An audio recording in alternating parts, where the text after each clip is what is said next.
अब आपको दिखाते हैं इस वक्त की 3 बड़ी खबरें और इसमें सबसे बड़ी खबर आ रही है मंत्री पद बंटवारे की। मंत्री पद बंटवारे का फॉर्मूला तय हो गया है। मुख्यमंत्री पद की शपथ से पहले भी कई कयास लगा रहे थे कि कौन सा मंत्रालय किस के पास जाएगा और फिलहाल मंत्री पद बंटवारे का फॉर्मूला तय। इस पर आगे आपको लगातार अपडेट देते रहेंगे। और दूसरी बड़ी खबर है दिल्ली में शीतलहर का अलर्ट है और कई सालों का रिकॉर्ड भी अब ठंड ने यहां पर तोड़ दिया है। और तीसरी खबर में आपको बता दें कि बोरवेल में फंसे आर्यन की फिलहाल मौत की दुखद खबर सामने आ रही है। कुछ 57 घंटे तक उनको बचाने के अभियान के चलने के बावजूद आर्यन की मौत की खबर सामने आई।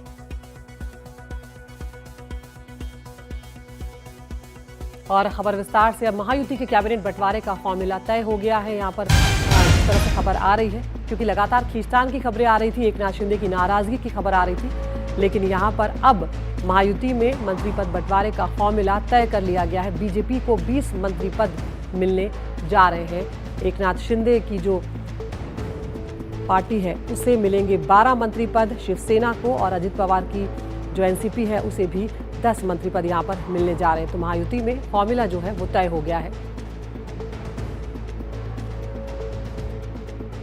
हमारे साथ हमारे सहयोगी राम शिंदे जुड़ गए हैं यहाँ पर। राम, अब विस्तार से बताएं पूरी खबर। बिल्कुल, एक्चुअली कल से तो मैराथन मीटिंग जो है वो हो गई है। देवेंद्र फडणवीस के साथ 8 मीटिंग हो गई है, लेकिन उसमें सबसे इम्पोर्टेंट जो मीटिंग थी जो कि रात में हो गई थी अमित शाह और जेपी नड्डा के साथ, और इस मीटिंग में ही फॉर्मूला जो है वो तय हो गया है महाराष्ट्र के सत्ता का, महाराष्ट्र के सरकार का, और कितना दावा होगा और कितना हिस्सा किसका होगा ये भी तय हुआ है।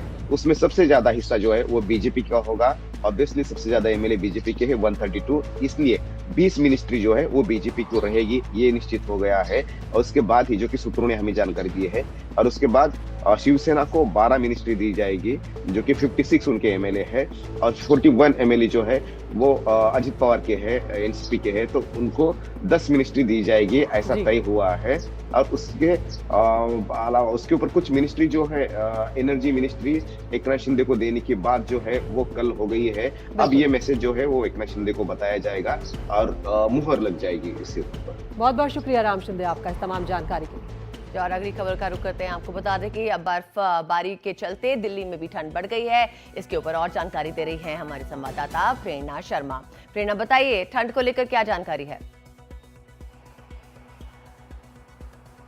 जी देखिए, कल बुधवार को जो पारा है दिल्ली में वो 5 डिग्री से भी नीचे गिर गया और 14 साल का जो रिकॉर्ड है वो टूट गया है। और ऐसी जो ठंड है वो 1987 में आखिरी बार देखी गई थी 6 दिसंबर को, जब पारा 4 डिग्री के आसपास था। तो दिल्ली में अब आईएमडी द्वारा येलो अलर्ट जारी कर दिया गया है। शीतलहर का लोग परेशान है। एक तरफ प्रदूषण में तो सुधार आया है, जो AQI है वो मॉडरेट में पहुंच गया, लेकिन जो ठंड है, जो शीतलहर है वो लगातार बढ़ रही है। और अभी का जो न्यूनतम तापमान है वो 6 डिग्री है और अधिकतम तापमान जो है वो 22 डिग्री दर्ज किया जा रहा है। और बता दें कि आईएमडी ने सबसे बड़ा कारण इसका नॉर्थ वेस्ट विंड को बताया है, और दिन में जो वेस्टर्न डिस्टर्बेंसेस और जो स्ट्रॉन्ग सरफेस विंड है उसकी जो नामौजूदगी जो है उसके कारण जो अगले 1 हफ्ते हैं वो भारी पड़ सकते हैं। ठंड लगातार बढ़ेगी और घना कोहरा भी देखने को मिलेगा 16 दिसंबर तक, और अगले 2 दिन जो है वो येलो अलर्ट जारी किया गया है शीतलहर के लिए। जी।